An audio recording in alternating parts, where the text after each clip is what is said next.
Moonshiners Season 14, Episode 12. Mark and Digger introduce a new team member to evade the law opening scene. The camera pans across the mist-covered Appalachian Mountains as the sun begins to rise, casting an eerie golden glow on the dense forest below. The sound of birds chirping is punctuated by the crunch of gravel beneath tires as a truck wins its way up the narrow road. The familiar tune of Moonshiners plays in the background, and the title card flashes across the screen. Moonshiners Season 14, Episode 12. Mark and Digger introduce a new team member to evade the law. Cut to Mark and Digger standing in their usual location, a rugged clearing hidden deep in the woods. Their distilling operation is well established, but the looming threat of law enforcement has become a constant source of stress. Mark, adjusting his hat. We've been getting too close for comfort, Digger. The law's been sniffing around more than usual. I reckon it's time we make a change. Digger scratches his beard. I've been thinking the same thing. We need someone who can help us stay one step ahead. Someone who can think outside the box. Mark, smirking. I've got just the guy. Cut to a well-worn, old pickup truck pulling up to the clearing. The sound of the engine rattles as it halts. A tall figure steps out from the truck, wearing a worn leather jacket and dark sunglasses. The camera zooms in on his face. This is Bo, a new team member with a mysterious past and a reputation for getting out of tight situations. Bo, grinning. You boys ready to make some shine and stay out of trouble? The trio exchanges glances, knowing this new partnership might be the key to their survival. Scene 2. The need for a new plan later. Around the campfire, Mark and Digger sit with Bo, explaining the gravity of their current situation. The law is getting closer, and it's only a matter of time before they're caught. They need to make some drastic changes to their operation. Digger, serious. We've been running moonshine the same way for years. But lately, the ATF's been getting too clever. They're using drones, infrared cameras, and even informants to sniff out our spots. Bo, nodding. The drones are a problem. I've seen them myself. But I've got a few tricks up my sleeve. We can stay off their radar if we change how we do things. Mark, that's why we called you in. You've got experience outsmarting the law, don't you? Bo, leaning in, lowering his voice.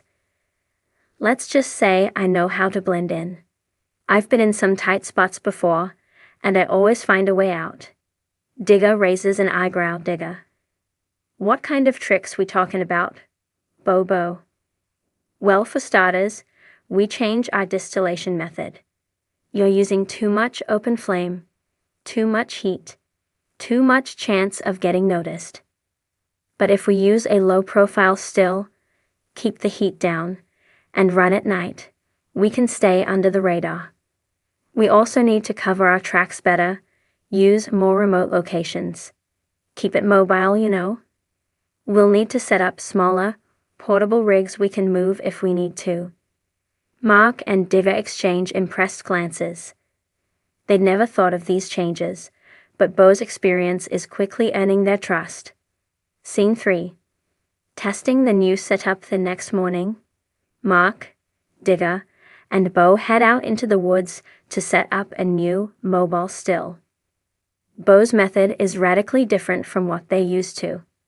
It's a low-slung, compact still that can easily be broken down and hidden. They work fast, the sound of their tools echoing through the trees as they build the rig. Bo, this is a modular still. It's small, efficient, and easy to transport. We'll run a batch and see how well it works. Mark and Digger are skeptical, but they trust Bo's judgment. The new setup is nothing like the traditional copper stills they're used to, but there's something ingenious about it. It looks almost like a piece of modern technology, something out of place in these mountains. But that's the point. The more ordinary it looks, the less likely anyone will suspect it. After a few hours of work, the still is ready, and Bo sets it up for the first run. The entire operation is slick and efficient. Digger, nodding approvingly. I'll be damned, it looks like it'll work. Mark, all right, let's fire it up and see if the shine's any good. The still begins to hum as the alcohol begins to boil. The temperature is regulated perfectly, keeping it under the radar of any thermal imaging drones. Bo is focused, checking gauges and adjusting the temperature as necessary. Bo, this is the key. Low profile, high quality shine. The law won't even know we're here. Mark and Digger are impressed by how quickly the setup works and how well it produces. The moonshine comes out smooth and clear, just like they want it. Bo's methods are paying off already. Scene 4. Trouble on the horizon. Just as they're about to break down the still and move it to a safer location, the sound of a truck engine revs in the distance. Mark's eyes widen in panic. Digger, that's the sheriff's truck. They getting close. Bo's eyes dart around as he quickly surveys the area. Bo, we need to move now. Get everything packed up and disappear into the woods. The team works frantically, packing the still and the rest of their equipment into the back of the truck. They need to disappear before the sheriff and his deputies arrive. As they scramble, Mark radios one of their old allies, Tater, to help them cover their tracks. Mark, Tater, we need a diversion.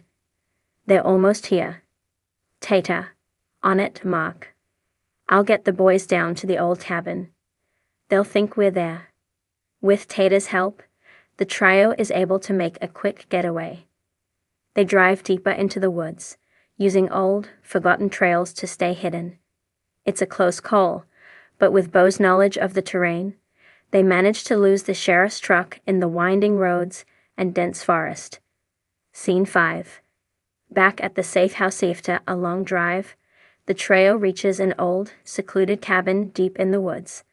It's hidden from view and well fortified, a perfect spot to lay low for a while.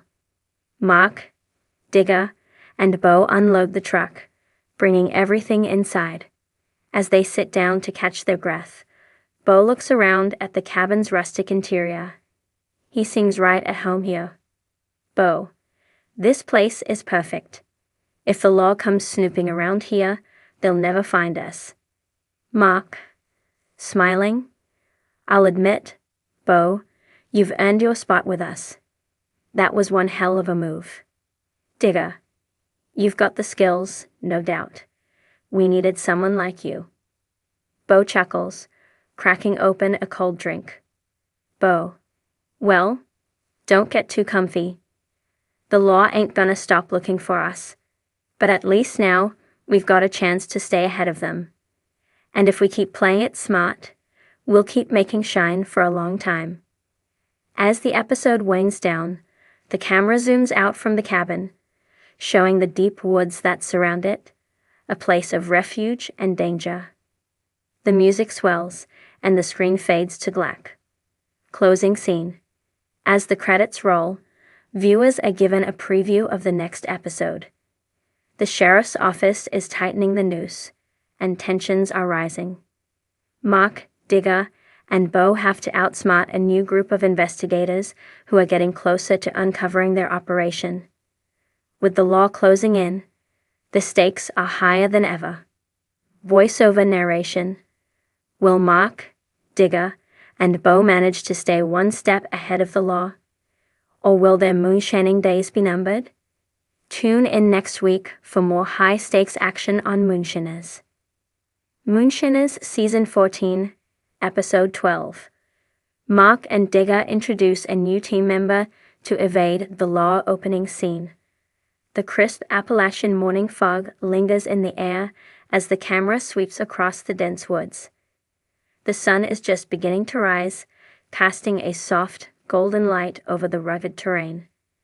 A familiar tune plays in the background, signaling the beginning of another high-stakes episode of Moonshiners. The title card flashes. Season 14, Episode 12. Mark and Digger introduce a new team member to evade the law. Cut to Mark and Digger, who are hunched over a weathered table inside their makeshift cabin, going over the maps of their distillation spots. Their faces are drawn with tension, their minds racing through every possible escape route and backup plan. Mark, looking over the map. Digger, this just ain't like it used to be. The law's been sniffing around more than ever. They're catching onto us faster than a squirrel on a hot day. Digger, scratching his beard thoughtfully. I've been feeling it too. They're getting smarter. Drones, infrared, even Dan informants. The heat's turned up. We need to change things up, and we need to do it fast. Mark, I agree. We've been able to stay a step ahead so far, but we can't keep doing the same thing. It's time to bring in someone who knows how to stay off the radar. Just then, the door creaks open, and a figure steps inside. A tall, wiry man in a worn leather jacket. He has a rugged, confident look about him, and his sharp eyes scan the room with the quiet intensity of someone used to staying out of sight. This is Bo, the new team member Mark and Digger have brought in for just this kind of situation.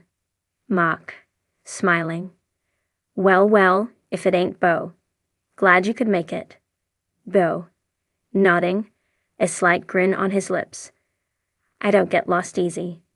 Heard you boys were in a bind, so here I am. Digger, grinning. That's what we like to hear. All right, Bo, we need you to get us out of this mess. The camera shifts to a close-up of Bo's face as he assesses the situation, his gaze sharp and calculating. He's been in tight spots before, but this is something different. The law is getting closer, and it's only a matter of time before they're caught if they don't act fast. Scene 2. The plan takes shape as night falls, and the fire crackles in the cabin. The trio sits around the table, planning their next move. Mark, Digger, and Bo are deep in conversation, discussing the changing tactics that will help them evade the ever-tightening grip of law enforcement.